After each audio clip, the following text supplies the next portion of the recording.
શહેર કોંગ્રેસમાંથી મારા ઘરનાની ટિકિટ કન્ફર્મ થઈ ગઈ હતી વોર્ડ નંબર 7માંથી કે ભાઈ તમારું કન્ફર્મ છે. પ્રદેશ શહેર પ્રમુખે પણ મને કીધું કે તમે તૈયારી કરવા માંડો ચૂંટણીની, તમારું નામ કન્ફર્મ થઈ ગયું છે.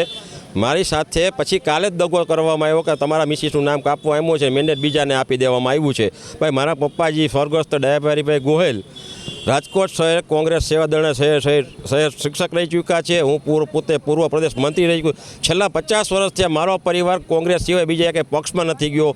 એટલે ઉપરથી જ મારા મિસિસનું નામ કાપવામાં અહીંયા સુધીની વાત હતી કે ભાઈ તમે ફોર્મ ભરી આવો, એમાં કાંઈ છતી નથી, તમારું મેન્ડેટ આવી જશે. શુક્રવારે બપોરે 3:05 મેં ફોર્મ રજૂ કર્યું. જો ફોર્મમાં કાંઈ છતી હોય તો ચૂંટણી અધિકારી એમ કહે કે ફોર્મમાં છતી છે તો તમે રદ બીજું કાલે આવજો દેવા. પછી મારું ફોર્મ સ્વીકારી લીધું મારા ઘરનાનું, બરાબર. પછી મને કાલે કે અમે તમારી જગ્યાએ બીજા ઉમેદવારને ડિક્લેર કરવામાં આવ્યા છે અને મેન્ડેટ એને કાલે બપોરે 1 વાગે દેવામાં આવ્યું એવું મને જાણકાર છે. એટલે હું ગુજરાત પ્રદેશમાંથી કોંગ્રેસવાળા નમ્ર વિનંતી કરું છું કે હું પક્ષમાંથી મારું રાજીનામું આપું છું. જો મારી સાથે આવી રીતના થતું હોય આખા રાજકોટની અંદર હું પોતે એક જ સમાજનો વાણંદ સમાજનો દીકરો કોંગ્રેસમાં છું, બાકી બધા ભાજપમાં હતા. છતાંય હું પક્ષને વફાદારી અને મારી કામગીરી હું કરતો હતો ને મને ફળ આવું આપ્યું પક્ષે કે મારા મિસિસની ટિકિટ કાપી. સમગ્ર બાબતમાં મને ખબર છે પણ મારે નામ નથી દેવું. ઉપર લેવલથી નીચે શહેર પ્રમુખમાં વાક નથી. શહેર પ્રમુખે મને બધી રીતે હેલ્પ કર્યું છે, બરાબર. મને સેટ સુધી એમ જ કીધું કે મને શનિવારે બપોરે 12 વાગે મેં કે 2 વાગે મને જાણ કરજો, મને ખોટું નહીં લાગે. મેં ત્યાં સુધીનું કીધું હતું કે એ મને કેમ ખબર પડે. આમાં મને તો એવું લાગે ને કે હું તો 30 વર્ષથી રાજકારણમાં જ છું ભાઈ. મારા ફાધર મને ઘર સુધી રાજકારણ આપીને ગયા છે કોંગ્રેસ પક્ષનું.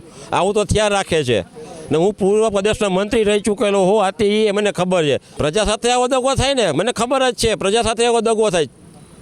અત્યારે પહેલી વાર આટલા વર્ષમાં પહેલી વાર કોંગ્રેસ પક્ષે મારી નિષ્ઠા જોઈને ટિકિટ આપી. એ શહેર પ્રમુખને આભારી છું કે શહેર પ્રમુખ રાજદીપસિંહે મને ટિકિટ આપી. પણ ઉપર લેવલથી જ મારી ઘરનાની ટિકિટનું મેન્ડેટ આવ્યું નહીં. મને ત્યાં સુધી કીધું કે તમારા ઘરનાનું મેન્ડેટ આવી ગયું, તમે પ્રચારમાં લાગી જાઓ. અને હું અપીલ કરું છું કે ભાઈ કોંગ્રેસ પક્ષે તમે મત દેતા નહીં ને હું પક્ષમાંથી હું રાજીનામું આપું છું.